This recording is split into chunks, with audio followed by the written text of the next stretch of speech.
Go ahead and get us started. It's 2 o'clock now. So everyone, welcome to our genealogy jumpstart session for today. For those who don't know me, I'm Katie Stilp, the local history librarian here at Appleton Public Library. Hopefully you know that today we're talking about land records. So exciting. If you haven't dived into land records yet, I'm going to blow your mind on some things maybe. Or maybe I'll bore you. We'll see. So, of course, I always like to tell you why you should use this certain record type. So, land records are very important because they're some of the oldest available genealogy records for us. And it's also worth noting that 9 out of 10 adult males in the US before 1850 owned land. So, of course, owning land, main motivation for our ancestors to immigrate here to the United States, and of course, to move west. So, 9 times out of 10, you're going to find your ancestors owning land. So it makes it a little easier to find them and figure out where they are at a specific time, a specific place, which then leads you to further research. Once you know where they are, now you know where else to search for vital records, census records, all the other kinds of things. And you also have a very specific place where they live. So you can see where's the nearby church, where's the school, where's the cemetery, using all the great historic maps and city directories that we have available. You can even choose to visit that spot today, or if visiting is not possible, we have these really cool tools called Google Earth and Google Maps, which you can, dive in and see what it looks like. So, for instance, my grandmother grew up in San Francisco, and I have not had a chance to get there yet. But I knew her address when she lived in San Francisco, so now I can see this cool overview of it. I can zoom in and zoom out and go kind of all around to see what it looks like today. And then there's this little guy down here, which I can pop him on the map here, and it zooms me down to street level. Now I can see all around. This is, specifically their house. I can see the house next door, what it all looks like, and then you can actually see some historic, more recent historic, but you can see some other dates here. Sometimes they go back quite a bit, like 2007, it was quite a bit ago, almost 20 years now. So you can see kind of what it looked like then, or say there was a really big tree in the way. Now I can see a better view of it. So that's kind of cool that you can kind of navigate around the neighborhood and see what it looks like without having to physically go there. You can do something similar with Google Maps. I think it doesn't look as cool, but you can still do the same thing. So again, you kind of get an overview. It also allows you a little more on Google Maps to see kind of what's there nowadays. So I can see, oh, there's a bed and breakfast. Oh, there's all these cool restaurants and things like that. There's again the little guy down here that I can pop him on the map and see what it looks like and kind of zoom around the neighborhood. And I can even click down here and walk down the street essentially to go further and further down the street. So something cool that you can go explore your ancestors' area without having to go physically go there. Land records are also great because they can kind of give you some clues about your ancestor, especially like their financial status, both good and bad. You can learn how they got their property, from who. Is it somebody that they were related to, or did they sell it to somebody that they're related to? What did they pay for it? You can learn more about family relationships sometimes. Sometimes a father will divide his land between his sons and sons-in-laws.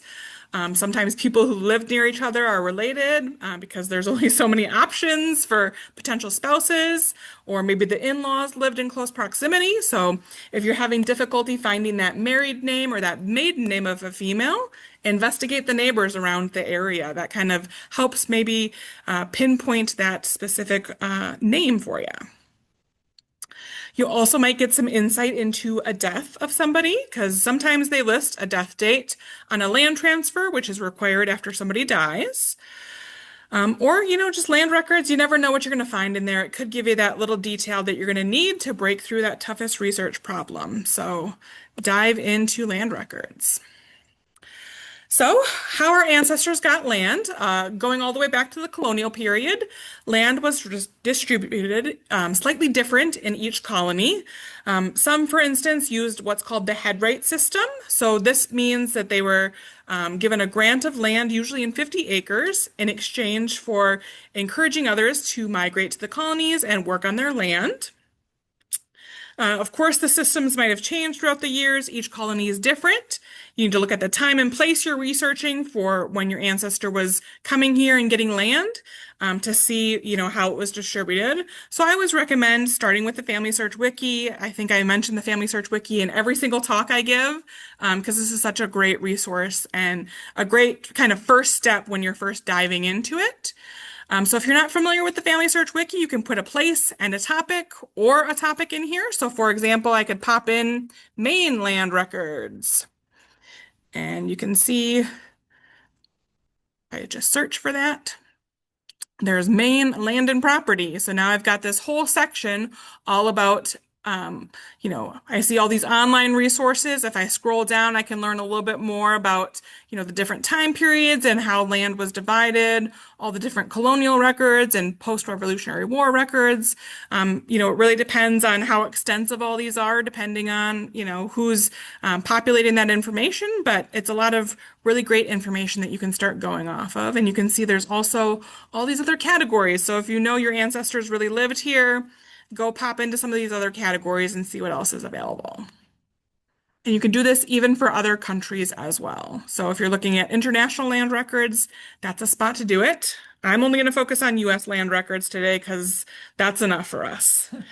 But also in the US, there's something called federal land or public land, and then state land states. So what type of state your ancestor lived in is going to determine how land is going to be first distributed to them. So I've got a handy dandy map that I got from Family Search Wiki that tells you that shows you which is federal land states, so all the ones in blue, and then all the ones in these kind of like reddish color are state land states. Texas likes to be unique, so Texas is its own animal. So you get a little snapshot of what they are. And then state land states, those are primarily going to be those that were settled prior to the Revolutionary War. So if they settled here after the American Revolutionary War, they were likely not the original landowners. So they would have obtained their land some other way, either through buying it through a sale, inheriting it, something else. Federal land, if they were the first people to settle on that land, that means that they bought it directly from the US government through public entry. Again, if they were the first ones to own that land. So the federal government started selling federal land in 1785. Couple reasons. They needed money to help compensate for the cost of the Revolutionary War. They wanted to grant lands to our soldiers instead of having to give them money. And then they also, of course, wanted to encourage that westward migration. So they were trying to sell land and make money. It's also really important as you're diving into land records to figure out what the legal land description of that land is. So those helped identify that specific property's location. It lists measurements of the property, like how many acres it is, and really describes all that necessary information you need to identify specifically where that land is.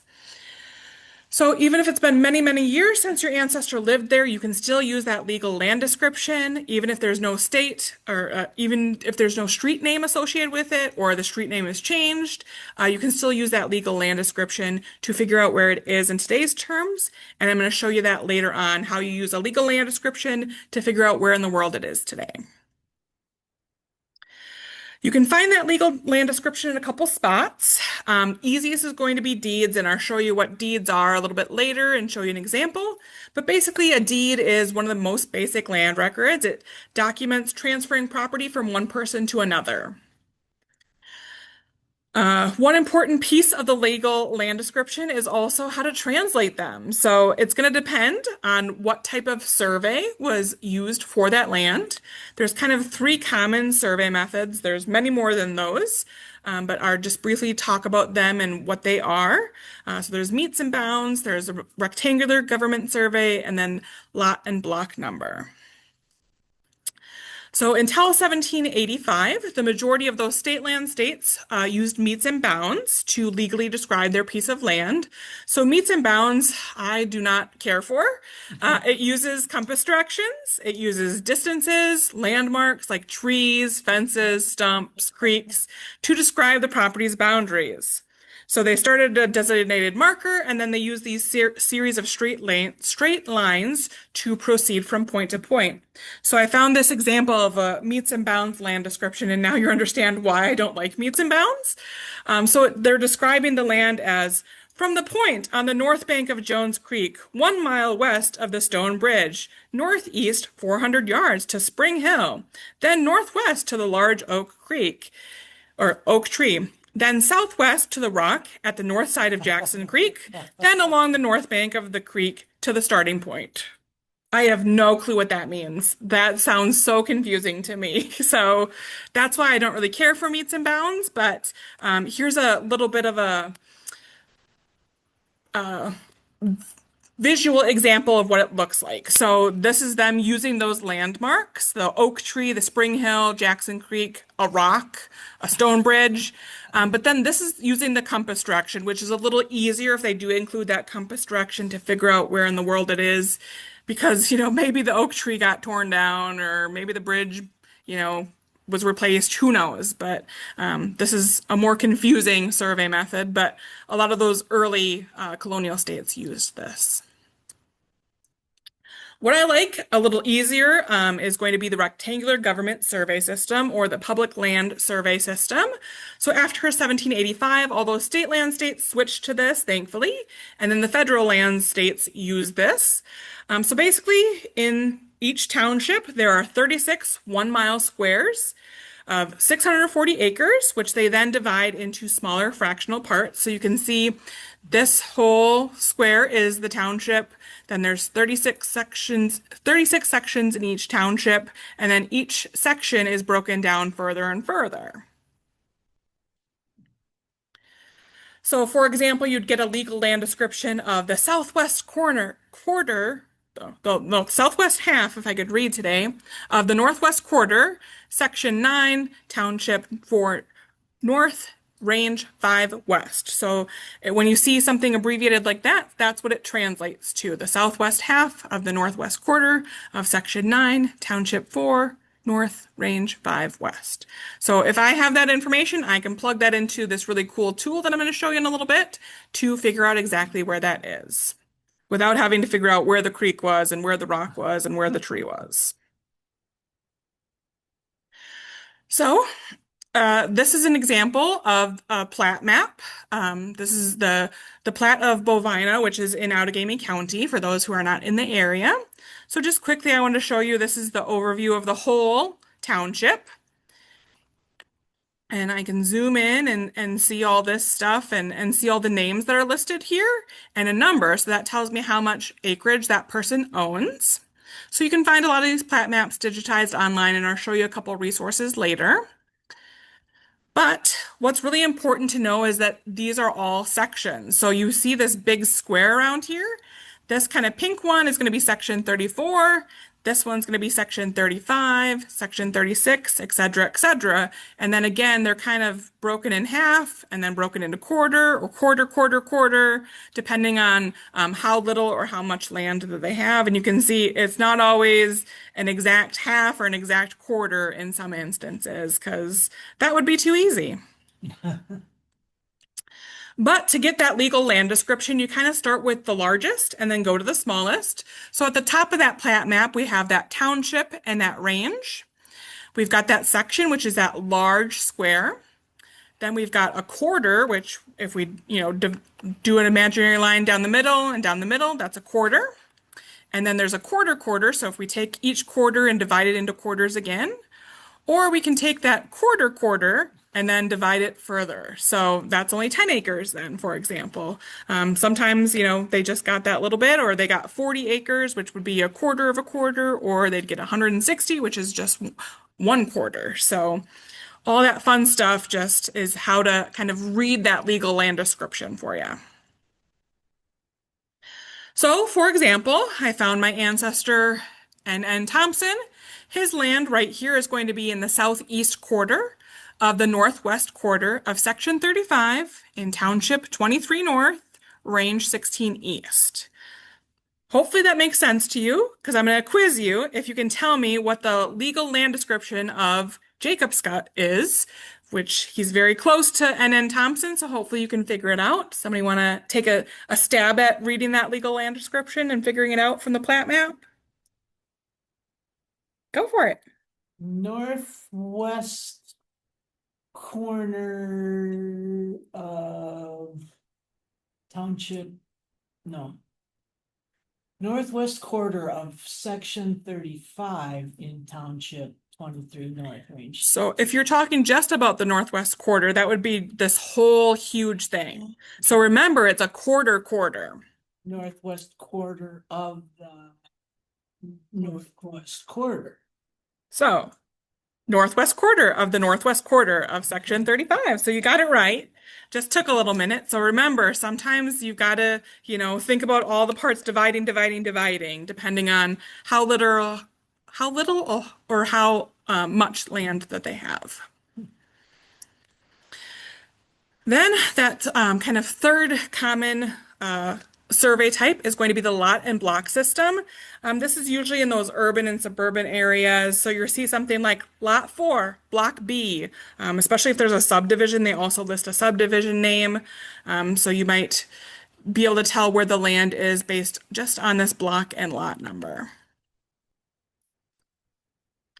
But like I said, there are different types of survey methods. So for example, up north in Green Bay, they have the French long lot system. So you can see in this plat map here, all these super long lots. So that's also fun to figure out all of those legal land descriptions. But I just use this an example to show you why it's important to start with that Family Search Wiki or Google the name of the state and the term land history or land survey system to figure out how is the land distributed, what survey method do they use, so you can understand that before you're diving into the land records, because it helps you understand it a little bit more then. Questions so far before we dive in a little further? Because that's not all there is about land records. So there's quite a bit more, people. Were there other areas of Wisconsin that did the French long lot? I'm not sure if there were other places that did the French long lots. I know for sure Green Bay did. That's a great question. I was curious if Yeah, Capona may have they might have. years and years ago, because nobody really wanted to be on the river. Yeah. They wanted their homestead and whatever further off the Yeah. river, and so, but yet they came measured off the river. Yeah. That's a great question. I'm not aware. How many miles is a section? So that's going to be in acres, actually. So if we go back here, so each section here, there's 36 sections in each township. They're 1 mile squares, so these are all 640 acres as a whole section. So it's about 1 mile. So if we divide that and divide that, then you can figure out, I don't know how many miles, or it's less than a mile. That would be like a quarter or a quarter. So is the township 4 miles by 4 miles? There's 36 sections in each township. So But isn't they're 1 mile square sections of 640 acres. So this whole township is 640 acres. okay? So that's 1, 2, 3, 4. So this would be like maybe a whole county, for example, where you've got each township is all these 36 sections.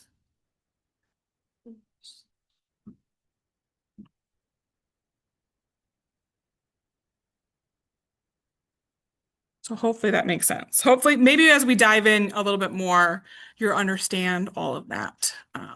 But we can take a look at some more how to research, and then we'll dive into some examples of some land records. So first, I'm just going to start really briefly on state land. So if your ancestor was the first to obtain land in a state land state, the research is going to be different because all the state lands are different. There's no nationwide database of those state land states. Each state handled the distribution of their land differently. So again, start with that Family Search Wiki, search that state name, Pennsylvania land records, and then learn how that land was distributed in that state and then what collections are available online for you.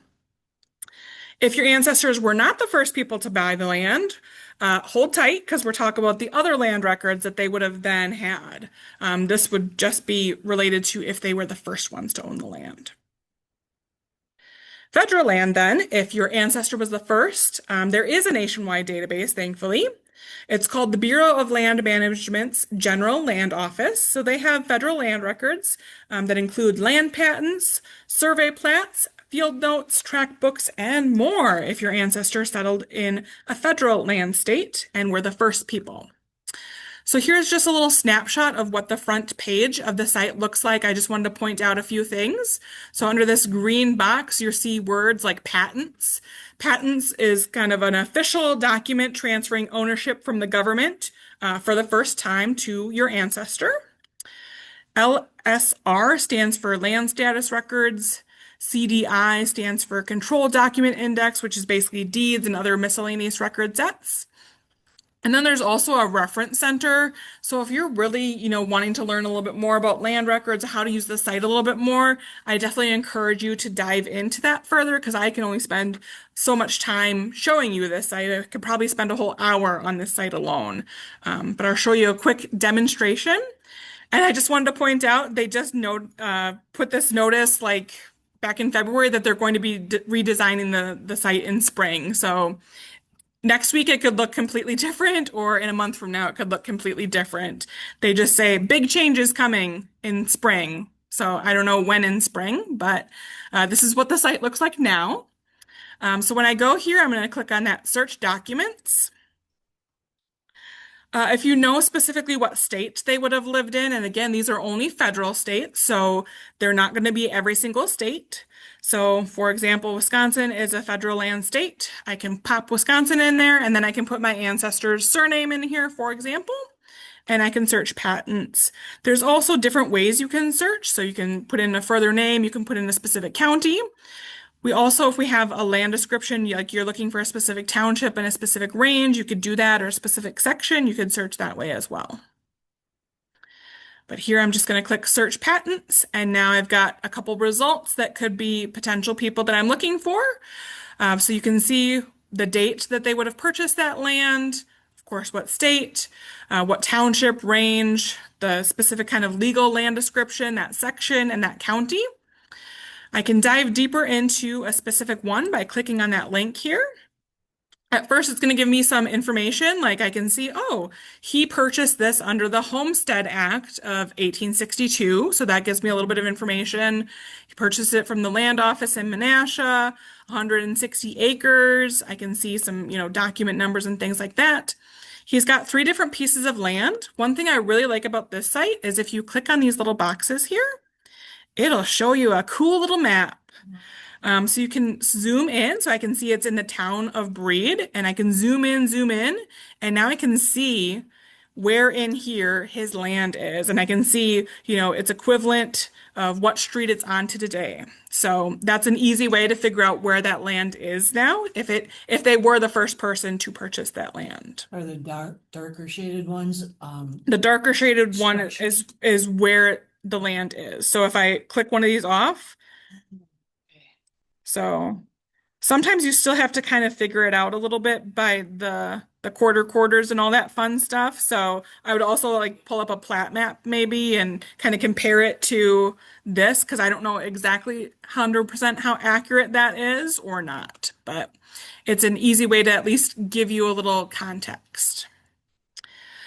And then if you click on patent image up here, you actually will get a copy that you can download right here.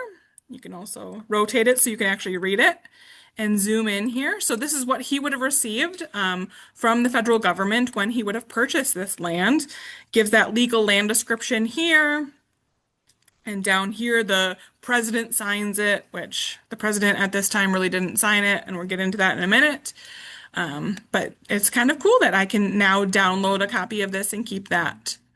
There's also some things usually under the related document. So sometimes there might be surveys or tract books, or I can see all the different neighbors who are also in this area. So maybe, I recognize another surname, or maybe I want to investigate and see, did one of his children marry one of these people or a descendant of one of these people?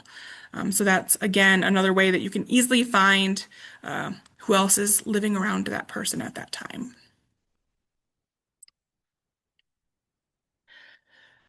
Okay, so diving further into federal land, there are several ways they could have gotten that federal land. There are actually two ways that they could have gotten it before the federal government even decided to sell the land. So there's something called private land claims. So people who lived in specific territories before they became states, especially those that were purchased or annexed by the U.S., so Louisiana, Florida, Texas, New Mexico, California, they had the right to prove they were on that land and that they owned their land. So they could make a claim and hopefully would get approved for that claim and then be able to stay on their land. There was also something called preemptions.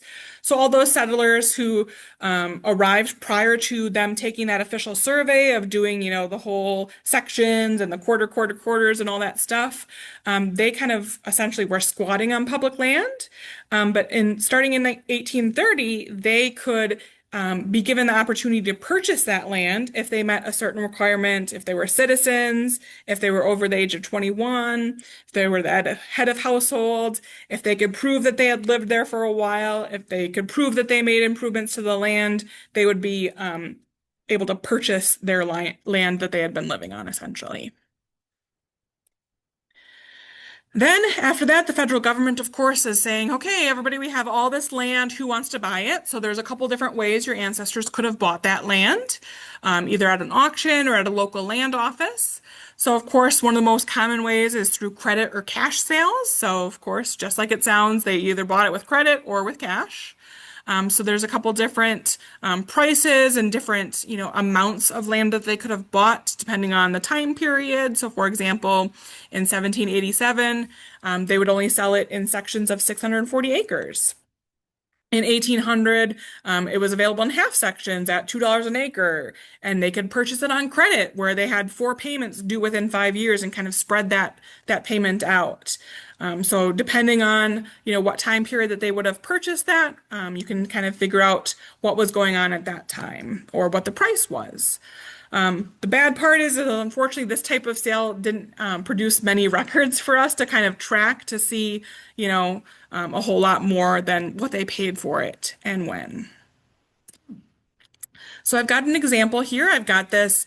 This is an example of a credit slash cash file that I got from the National Archives. It's only 6 pages long.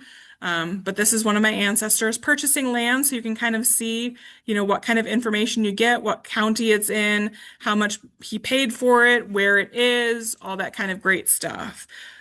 $1.25 an acre, the person who sold that land.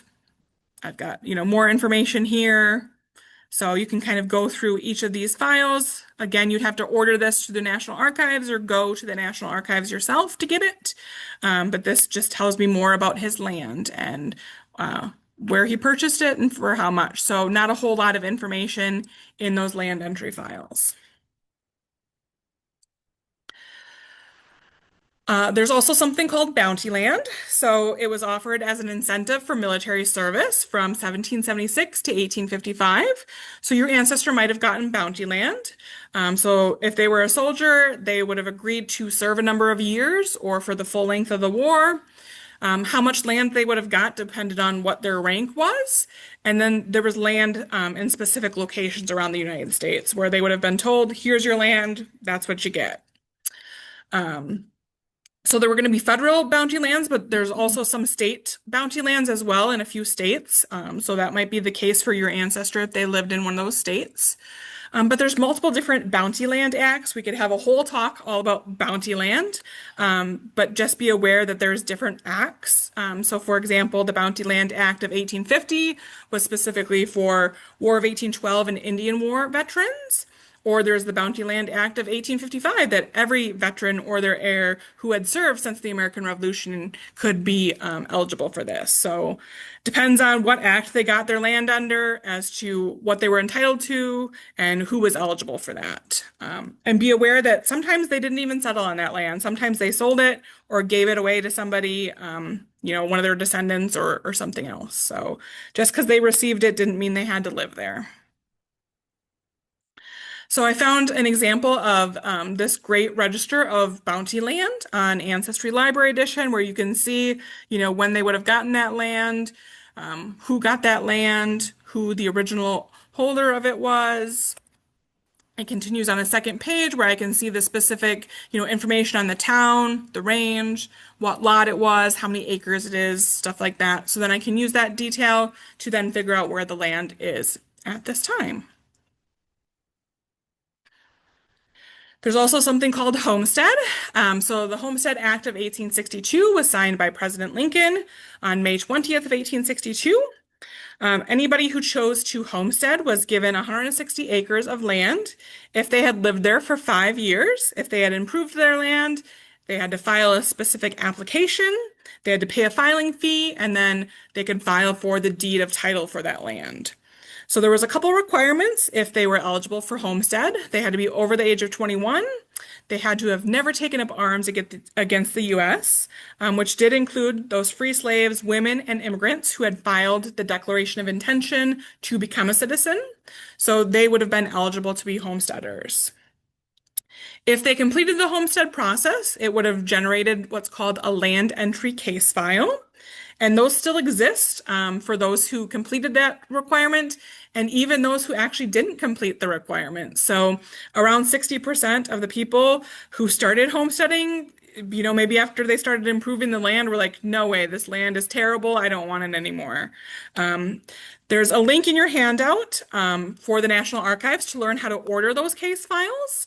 There are other homestead acts other than that first 1862 one. So like we looked at on the government site, my ancestor had gotten his through the 1862 act. So now I know kind of what his requirements were that he had to prove to get that land.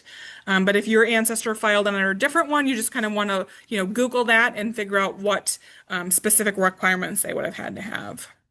There's some great homestead records on Ancestry for the United States and for Canada, specifically on the library edition, which is free here at the library.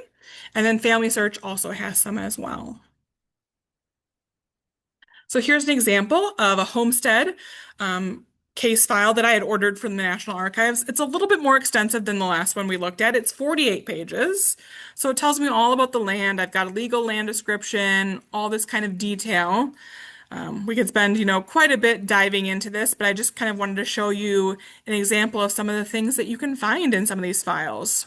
All the files are going to be different. I can't guarantee that you're going to get 48 pages, or you might get 10 pages, you might get 200. It really depends on what they would have had to do, what they would have had to prove, all that kind of fun stuff. So you can order one of these and dive in and see what little details are in here.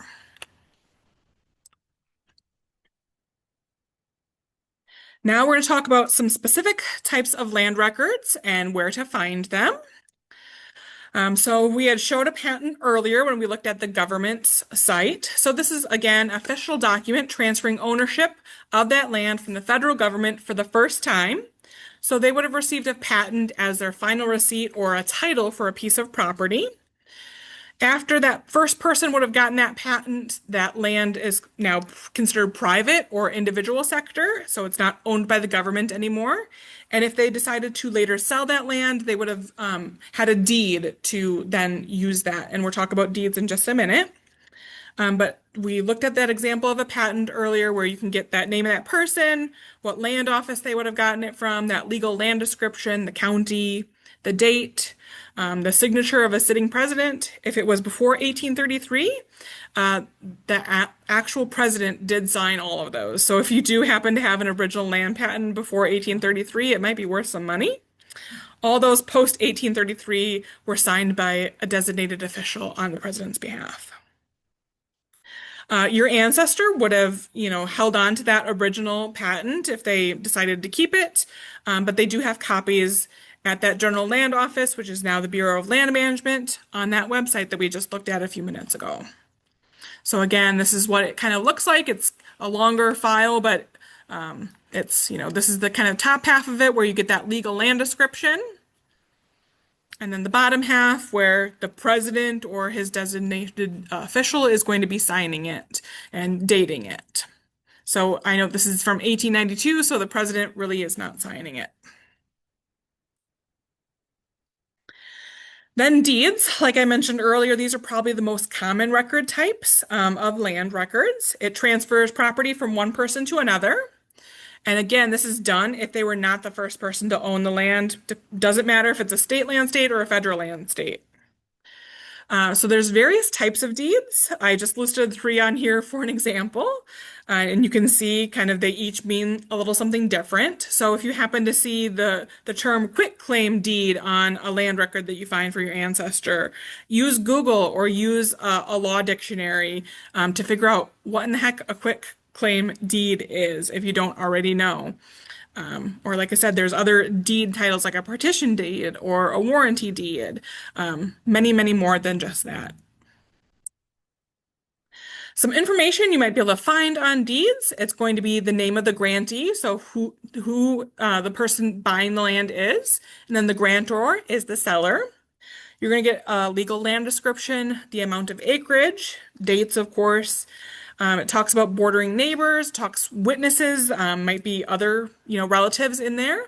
Talks about previous owners' names, what type of deed it is, and you get signatures. I just wanted to point out when you're searching for deeds, they might be indexed, they might be partially indexed, they might be not indexed at all. They might be alphabetical by surname, or they may be chronological, or they may be by neighborhood. So sometimes it is a little more difficult to track down deeds if they're not online. Thankfully, Family Search has made it a lot easier to find land records, especially deeds, even if they aren't fully indexed, because they have this new cool feature that they've rolled out about a year or so ago called full text. So I'm going to show you how that works really quickly. And I wanted to point out to try different spellings because this whole full text thing is done by artificial intelligence, which is still, fairly young. So it could be a little wrong. The name could be misspelled, of course, could be spelled multiple different ways. So if you don't find many hits based on one spelling, try multiple different spellings or try different names. So Family Search, again, completely free website. You do need to have a free account and be signed into that free account. So I'm already signed in here. I'm going to go up to search and I'm going to click on full text. And then from here, I can put in keywords, names, place, years, stuff like that. For me, I always personally put in a name in the keyword section because sometimes I feel like there's a difference between putting in the name and the keywords. Like if you put it in the keyword, it's going to find it in multiple different spots, perhaps, like if they were a witness. And I usually always put it on quotes so that you can tell the computer, I want to search this specific name together and not every instance of Levi and every instance of Scott. I can put in a specific place. So, for example, if I just want to look at Wisconsin, for example, I can pop that in there and click search. There's a couple other things other than land records in here, but you can see this first result right here is a deed from 1893. I kind of get a little snapshot preview, and you can see it's not always 100% accurate.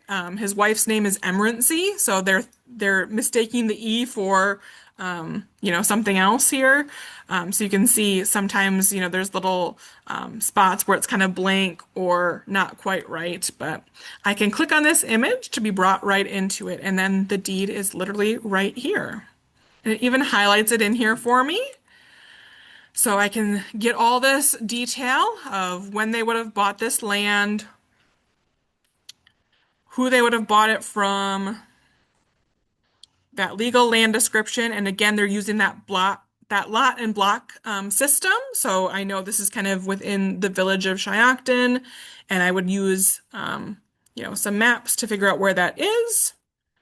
We've got the names of them. We've got their signatures here, all that kind of great stuff. So this is, again, a very easy way to find deeds. It also shows a little translation kind of over here, or like a little transcription. But again, it's not always 100% accurate, you can see.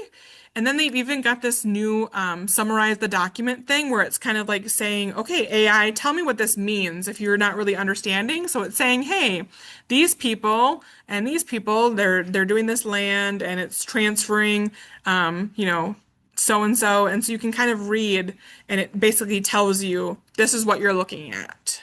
Again, AI is still, new and stuff, so it could be a little wrong, but for the most part, it's pretty accurate here. So you can see, what it's telling you. Again, there's other things, so I can see indexes here as well. If it didn't pop up on specific pages, maybe I can look at the indexes. There's also some probate files in here, or other things, other deeds as well, other probate stuff. So there's different genealogies, all this kind of great stuff that's now in this full text stuff. So feel free to search. And again, you can always edit your search. So that only gave me 12 results. Well, maybe I want to put in L. Scott and see what I get.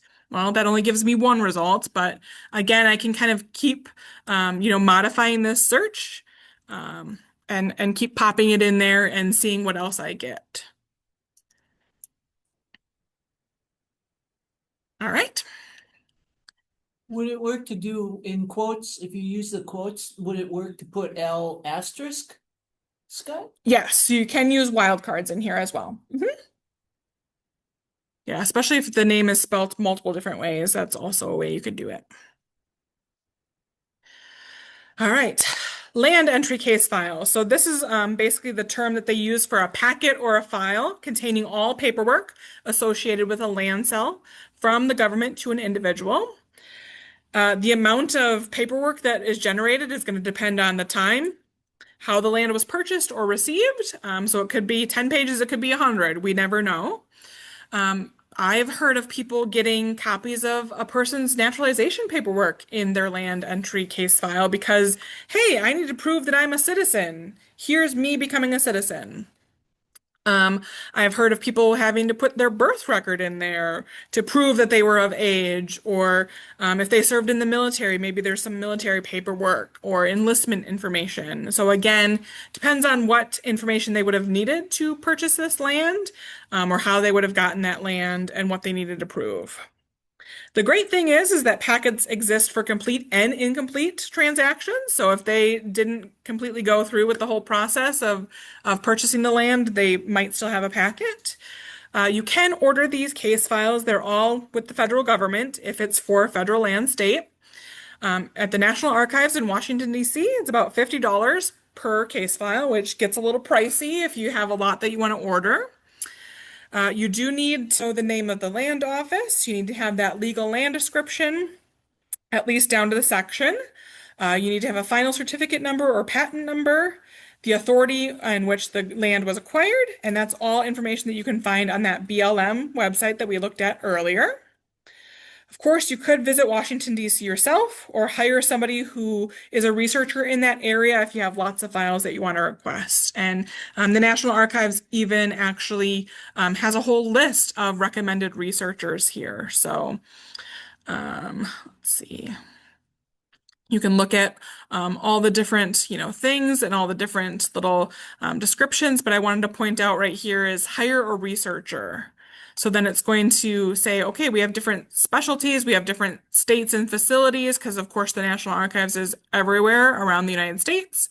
But if you're looking specifically for a specific location, so here's the DC one, where it would then give you listings and contact information for different researchers. And they randomize it every single time to keep it fair. This is first time. This is if they purchased the land for the first time from the federal government. So like my ancestor John Keeble that we looked at before that had that patent, I took that information, got the land entry case file. If they would have homesteaded, they would have had a land entry case file. There's going to be plat maps and atlases. So these are maps that show land divisions. Sometimes they have landowner names. Many older ones have been digitized and are online. So check sites like the Library of Congress, Digital Public Library of America, the Digital Library on Family Search. Ancestry has some. There's also local sites where your ancestor might have lived. So maybe the library has them. Just do a general Google search. You never know what you're going to find. Search something like Outagamie County, Wisconsin plat map and see what pops up. Of course, you can also find historic plat maps and atlases, usually in that physical book form, at libraries that would be in that area. Unfortunately, nowadays they no longer print a yearly plat map. and have their plat maps available through the county website. But of course, most of us genealogists are looking for historic stuff, so those are more likely to be digitized. And if you want little quick tutorials on how to use some of those sites to find those plat maps, back in January, we talked all about different online repositories, and I showed you demonstrations of how to search each of those. So that video is on our YouTube channel if you want to go back to that one at some point and rewatch it or watch it for the first time. I also wanted to point out, certain things like libraries sometimes have plat books. We at APL are fortunate that we even have a plat book index for 4 different plats. So we've got 1889, 1917, circa 1927 to 28, and 1942. So if your ancestor would have lived in Outagamie County, you're going to want to go to apl.org/platbook and see if they are in there. So I'll just show you quickly how it works. Thankfully, we've got this kind of a couple different boxes. So you can either put in that full last name or a last name begins with or first name starts with. I would read this little thing, of course, telling you there's incomplete entries, there's incomplete spellings. Sometimes they only used an initial, or sometimes they abbreviated a first name. So what I usually do is I just start typing that first name, or that last name, I mean, and you can see as I'm starting to type it, we've got different options. So I can see kind of some of those misspellings, or, possibly a correct spelling. And then I can click search. And now it's going to show me every instance of that name. And then I can kind of go through and look at the different first names or different initials that are listed. And then here's that piece of land that we looked at earlier in the township of Bovina for my ancestor N.N. Thompson. It's telling me what range, what township, what page, and what section it's in, and then what year. And what's great about this is I can click on it and be brought right to that map. I can click on full view, and then I want to go to page 29. So if I go to page 29, now I've got the Township of Vina, and I know it's section 35. Again, each big square is a section. I'm going to go down until I find section 35. Boom, here it is. There's his land. So the index is covering all these names that are in here. And now I can download a copy of this. I can see other people that are around here. I can see, oh, school number 5 was right over by their house. That's probably the school that his kids went to, for example. So all kinds of cool stuff that you can find on plat maps. Not every library has a plat book index, but like I said, we are fortunate that we do have at least 4 of them in here at this point. There's also atlases. So sometimes you can find them digitally on sites like Family Search Digital Library. You may even find them in book form as well. So again, back on Family Search, if we go to search and click on books, that's going to be their digital library area. So I can type in whatever keywords I want. So for example, I'm looking for Jasper County, Iowa, Plat, or Atlas, whatever I want to type in. And I can click on search. Sometimes it takes a little minute to search this, depending on how extensive a search it is. I mean, they are searching over 500,000 genealogy books, family histories, maps, yearbooks, and more. So sometimes it's got to kind of take a minute to find this, but it gives me a minute to get a drink then.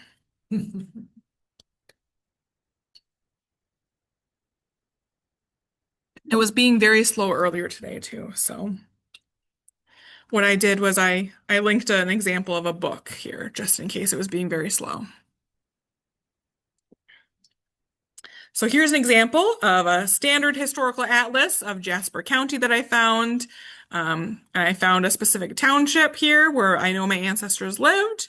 And now I can kind of zoom in as it loads. It's going to be a little easier to read, but it's still kind of taking its dear sweet time here.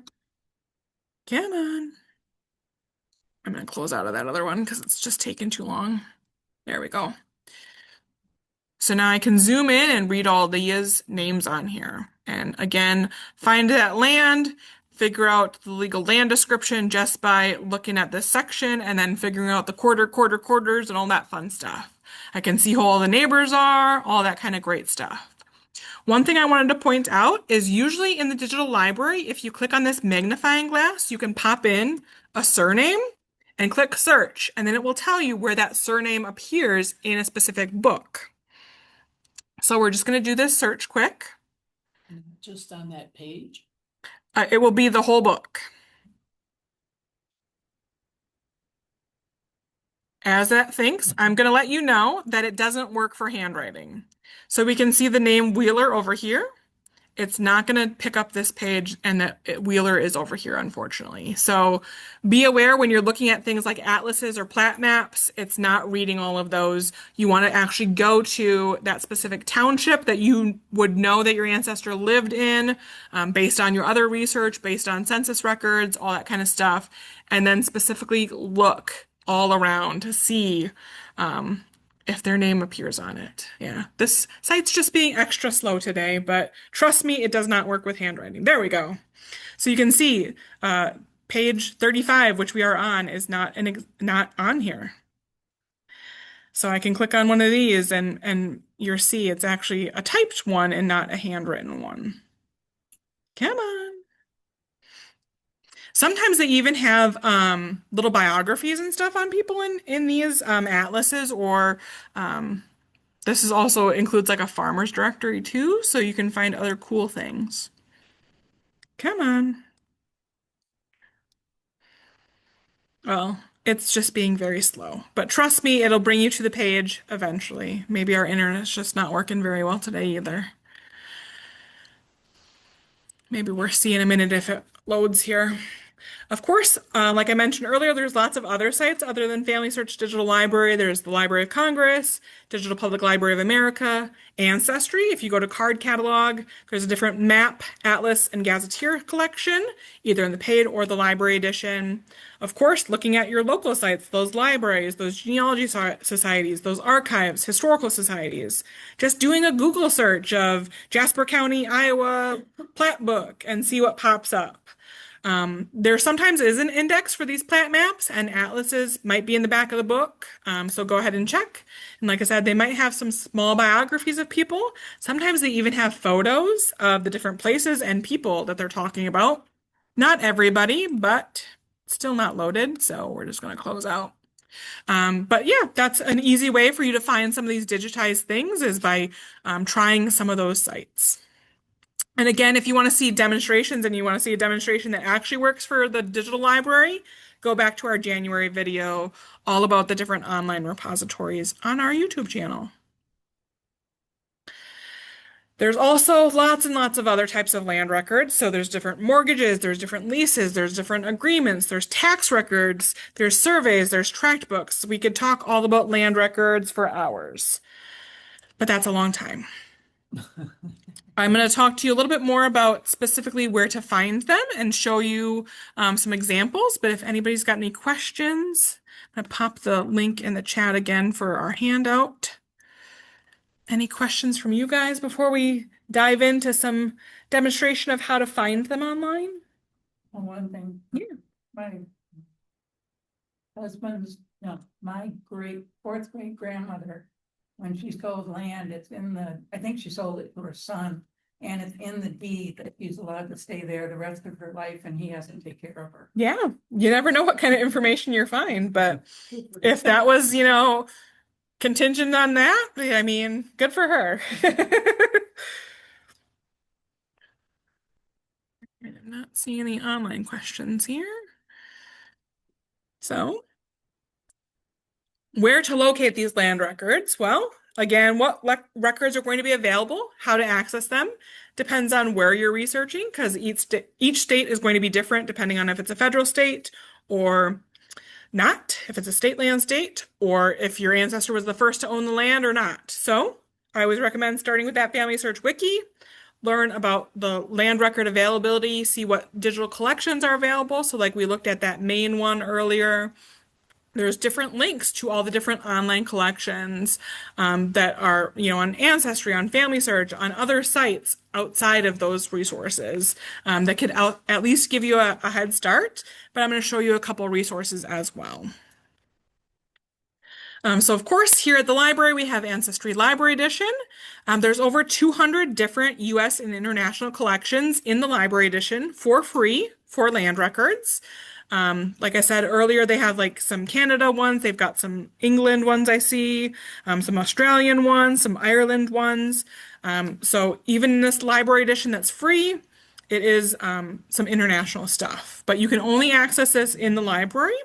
If you do have a paid subscription, the basic, not world one, gives you about 400 different collections for land records. So you do get a little bit more, but we just have the library edition right now here in the library.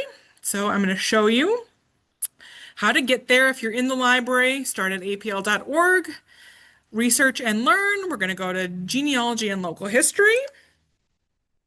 It's going to be the first one right here.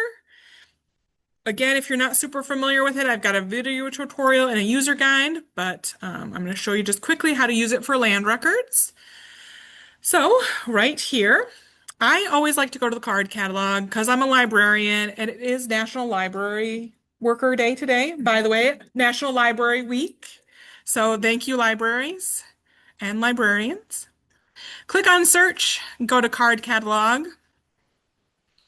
And here you can either type in a title or a keyword, so I can pop in land or deeds or whatever I want to pop in.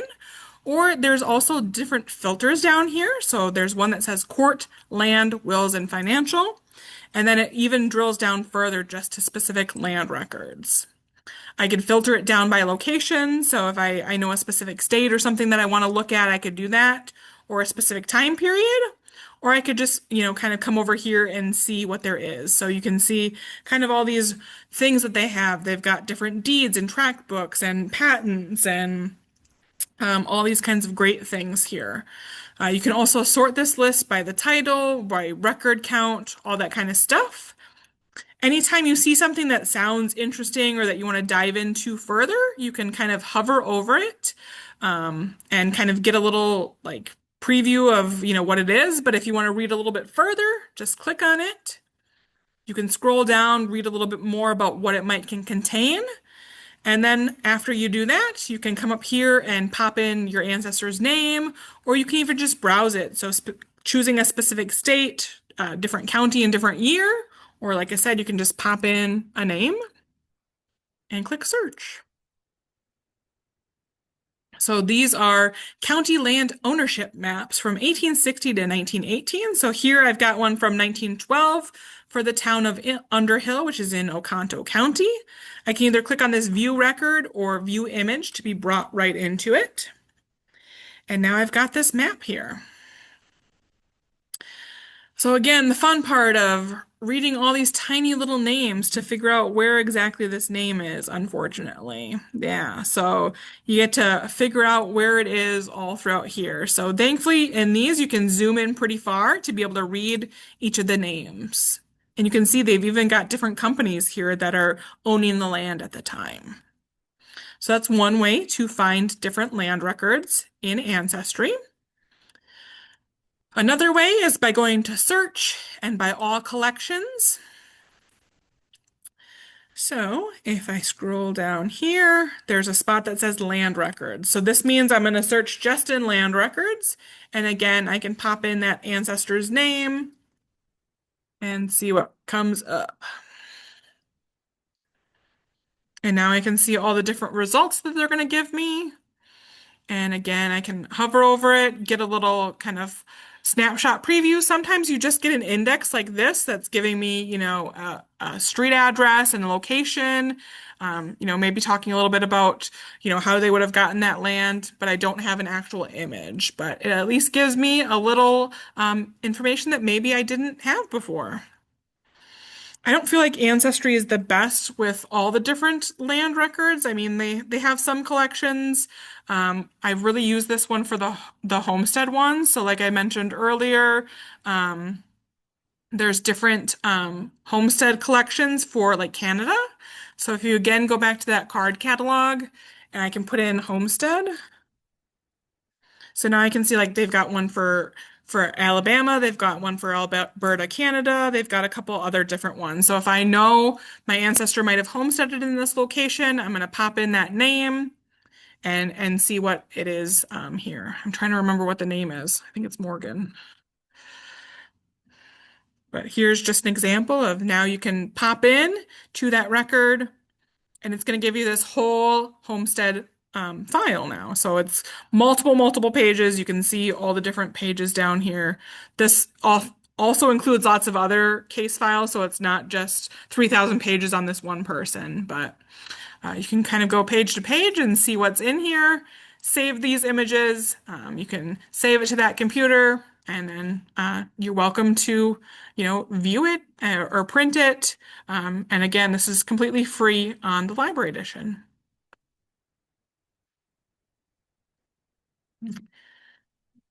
There's also Heritage Quest. So Heritage Quest, if you live in Wisconsin, you can get for free from home. It looks very similar to Ancestry because Ancestry owns Heritage Quest. They don't have as much on here. They do have some maps and some land-related records, like an early land ownership and township plat collection. They've also got some Revolutionary War pension and bounty land application files. So remember earlier we talked about bounty land was something that some soldiers got for in exchange for their service. So you can also search for those on here. And we'll dive way deeper into military stuff next month. But to get to Heritage Quest, we're going to go back to that genealogy and local history area. And again, you can do this from home. From home, it'll probably ask you what your library card number is, or you can choose zip code and then put in your Wisconsin zip code. So here's Heritage Quest. Again, I can just do a general name search here now that Heritage Quest finally added that after a long time of waiting. I can go to search. They've got different collections that they try to call out here, so you can see lots of different things. They've got different books, city directories, immigration records, all this kind of great stuff. Here's those war pensions that I mentioned. They've got different map guides. There's that indexed county land ownership map, as well as early land ownership and township plats. There's also different international collections, and there's even more US collections. So don't forget to click on that. Another thing that I like to do here is if you have a Windows computer, do Control F at the same time, and then it pops up this little box, and I can type in whatever I want in here. So I typed in land, and now it's going to show me on the screen where that word comes up. So this is talking about Eastland County. That's not necessarily what I'm looking for. So I can click on the arrow to go to the next result. And now I can see, oh, here, look at, they have Vermont land records that are early to 1900. So if I have an ancestor who lived in Vermont that I want to find their land records, I can click on this and now be brought into that collection. And now I can, search this specific area, this specific town, the specific record type, and then see all the different stuff. Some of them, you can search them if they're indexed. Sometimes you do have to just browse them, unfortunately. And then you get to do all this fun reading of the names here. Sometimes it's very difficult. Like this one's a really not great one, but that's what we've got on Heritage Quest.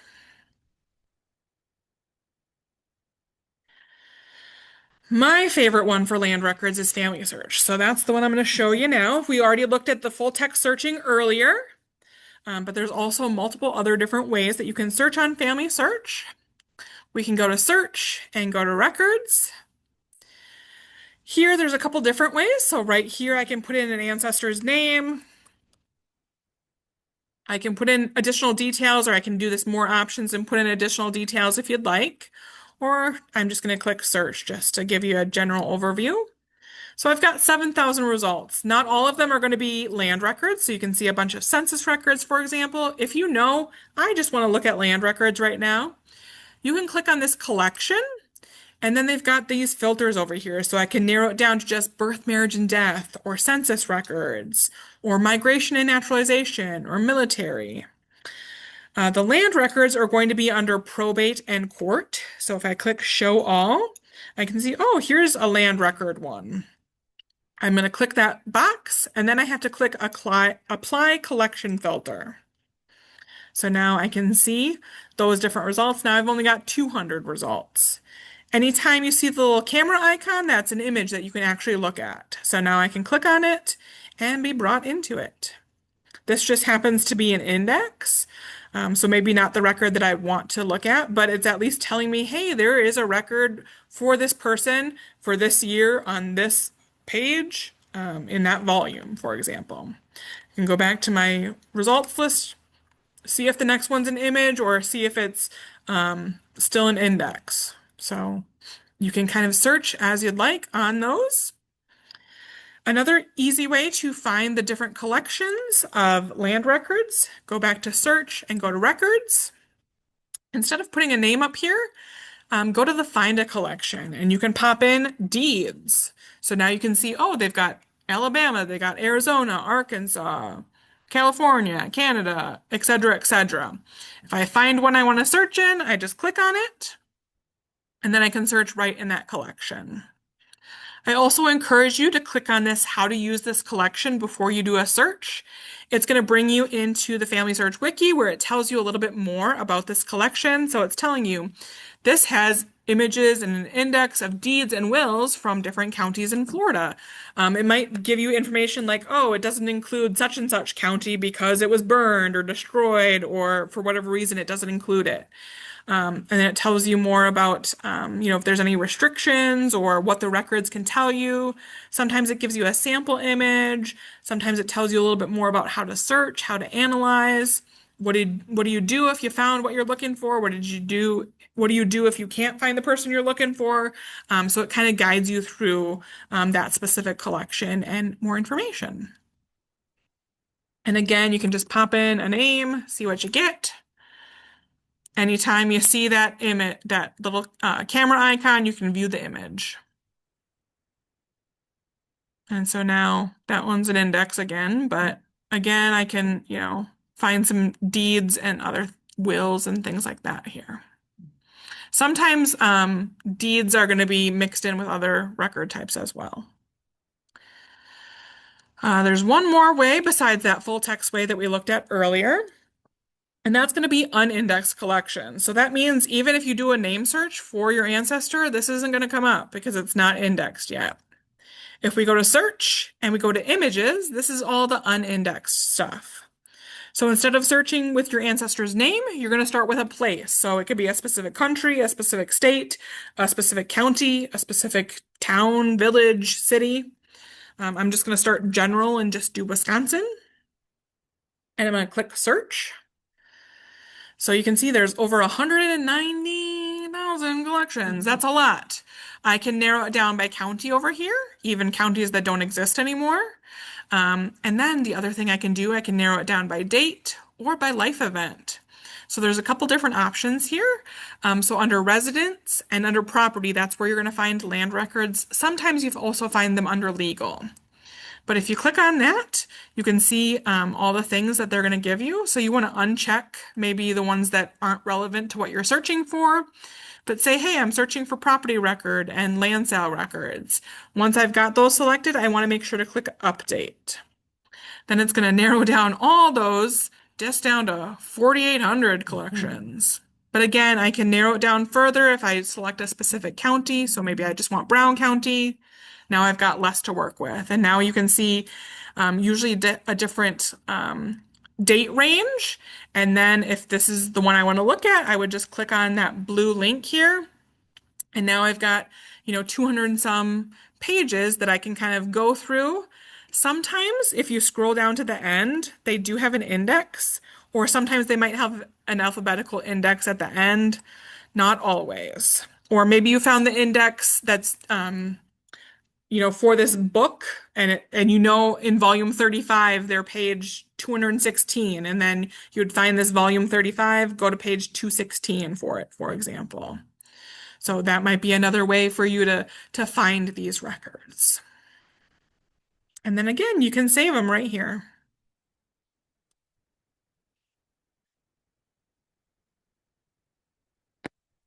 But unfortunately, not everything is online. Not everything's indexed yet. So you might find something like the grantee and grantor indexes. Sometimes those are digitized online and you don't get the actual volumes of those deed books.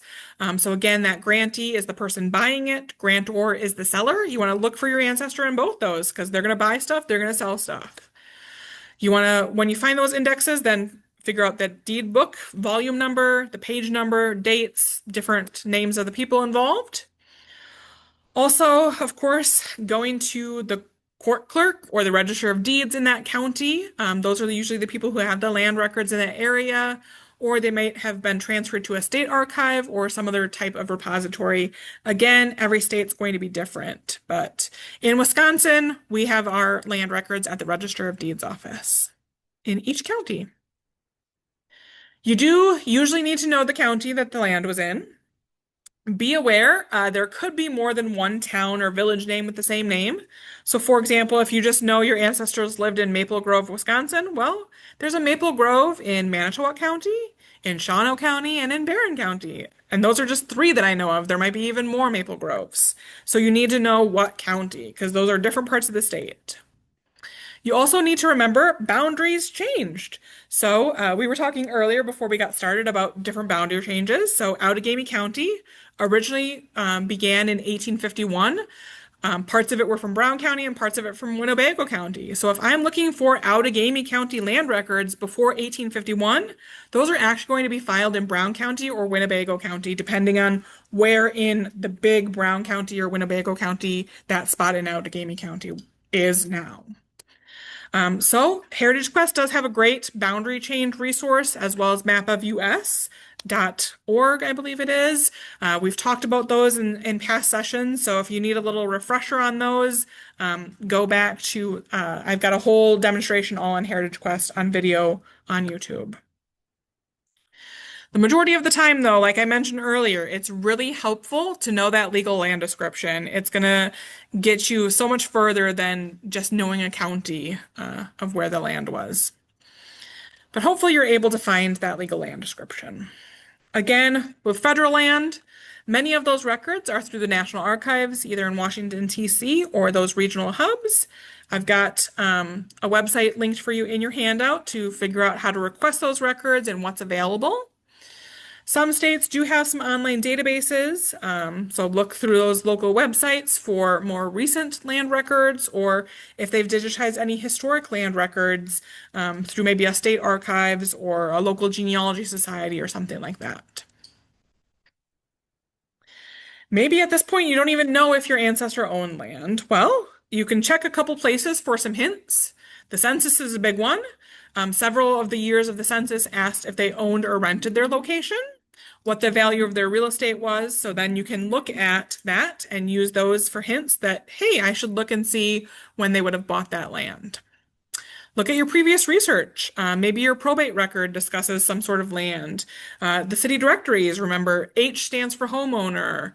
That can help, determine, hey, they owned that land. Newspapers, of course, which we've looked at before, might list those land transactions, or just looking at those plat maps in the area that you know that they lived, based on where you find them in the census or based on where their other records have been found. Sometimes just doing that general name search or searching the indexes of the land records where they lived are going to be able to find them in those indexes. Of course, though, just because they owned land in a specific place does not mean they actually lived on that land. There's sometimes people who owned multiple places of land. They maybe only lived on one of those pieces of land. So it's not always a guarantee just because they owned it that they lived on it. Now, as I promised you earlier, I'm going to show you how to determine where the land is. This site is Randy Majors. This is only going to give you the section level. Then you're going to need to use that legal land description, that quarter, whatever it is, to figure out where in the section it is. But this is a really great site if you go to randymajors.org. He's got some map tools here. The one that I use to figure out where it is this section township range. So from here, if I go down to the bottom of this map, I can pop in that section. So section 35, for example. I don't want to do that thing. Township 23 north, range 16 east. And this is in Wisconsin. And then I'm going to click go. So now it's going to show me this is where Section 35 is. Now remember, maybe my ancestor who lived in the northwest quarter of the northwest quarter, now I've got that little square where he owned land. I can zoom in and pop around the map and I can see, oh, Poles Road and County A and between Thompson Road and Poles Road. Now I know where his land was. Maybe I can see that there's actually a house there now if I click on this satellite and see, oh, maybe that was his house there, or this was his land that he would have developed.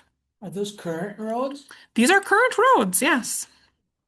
So I could go drive to that right now if most of Shiocton and Bovina was not underwater. Right. But yeah, that's an easy way that you can find this out. You can, again, use it for any of the states, but again, you need to know that section, the township, the range. There is this prime meridian thing too for certain areas of the United States that you need to know as well, but very easy to use this little tool. If you're dealing with meets and bounds. If you're dealing with meets and bounds, I do not believe it works. Good luck with meets and bounds. Yeah, go ask somebody who knows a little bit more about meets and bounds. I am not that person, unfortunately. I also have this great book recommendation for you called Locating Your Roots, Discover Your Ancestors Using Land Records by Patricia Law Hatcher. It is an older book, it's from 2003, but she has lots of great information on the different ways that you can obtain land more in depth than what I could talk about in this hour and 15 minutes or an hour and a half. She's also got this really great locality guide for each state at the back of the book. So this is a little snapshot of Wisconsin. It's saying it's a public land state, and you can learn more about public land on this page. It's surveyed from the fourth principal meridian. These are the different land offices, when they opened, et cetera, et cetera. And then I could look at something like Pennsylvania, which is one of the original colonies, and figure out more about how land was distributed in Pennsylvania. She's even got some resources linked here that I could, follow up more to learn more about Pennsylvania land records. So highly recommend that resource. If you have it, we have it. We don't have it specifically here at APL, but we do have it in our library system where you can put it on hold and get it sent here to check out. That's what I've got for you. Next month, we are doing all military all May. I've got two different genealogy jumpstart sessions for you. The first one's going to be Tuesday, May 5th, 2 p.m. We're going to be talking about military records before World War I. To get to World War I and beyond, we're going to do that session Tuesday, May 19th at 2 p.m. In the meantime, we've also got our next Find Your Ancestors session. That is going to be Saturday, May 9th, 2 p.m. It's all about finding those who served, military genealogy at the Wisconsin Veterans Museum. We're going to have Russ Horton come from Madison to talk all about the different resources that they have for specifically Wisconsin veterans. It is an only in-person session. It's going to be upstairs in our community meeting rooms. That's what I've got for you. Any questions? I know land records are a little fun. I know, but ones I've seen in New York that they measure with chains. Oh, New York measures with chains. That sounds fun. Chain is a certain Yeah. length and it's so many chains. Yeah, I've every also- state's a little different, so it's always fun. I mean, I can't go over every state in, an hour and a half. Years ago, I found, plat maps and stuff like that, but I didn't have a point of reference. Yes. So now you can use that plat map to figure out that section. Township and range is always on that plat map. Pop that into Randy Majors. It's going to show you exactly where that land is today. Super easy. I was so glad when I found that resource because I too was like, how in the world do I know where section 35 is and the northwest quarter of the northwest quarter? Yeah. I want a street name. Definite. Turn on this company. Yes. So hopefully that's a good resource. If you learned nothing, at least you learned Randy Major's site. Definite.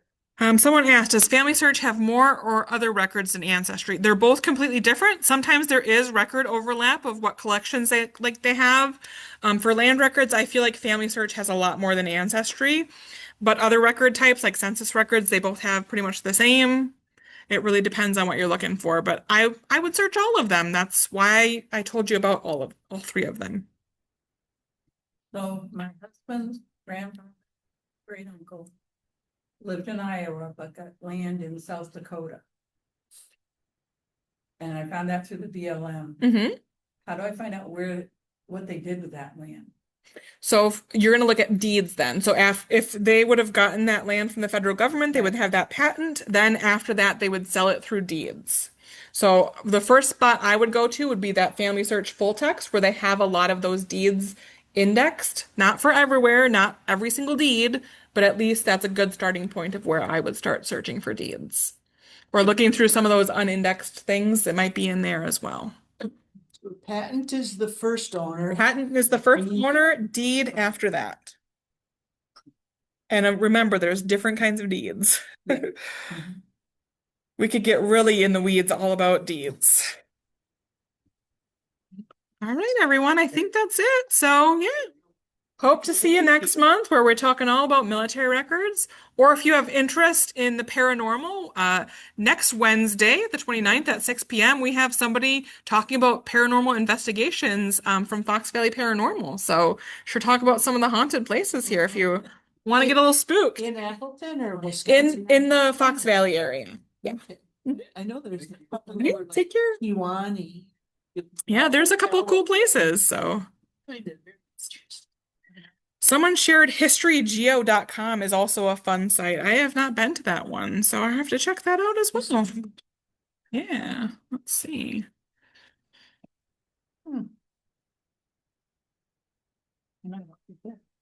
You never know. There's so much out there, guys. So Days of starting in dusty old courthouses with the volumes and volumes of. so this is what historygeo.com looks like. So yeah, there's millions of historical landowners in their map. So just enter a surname and see what pops up. So yeah, there you go. Thank you for that resource.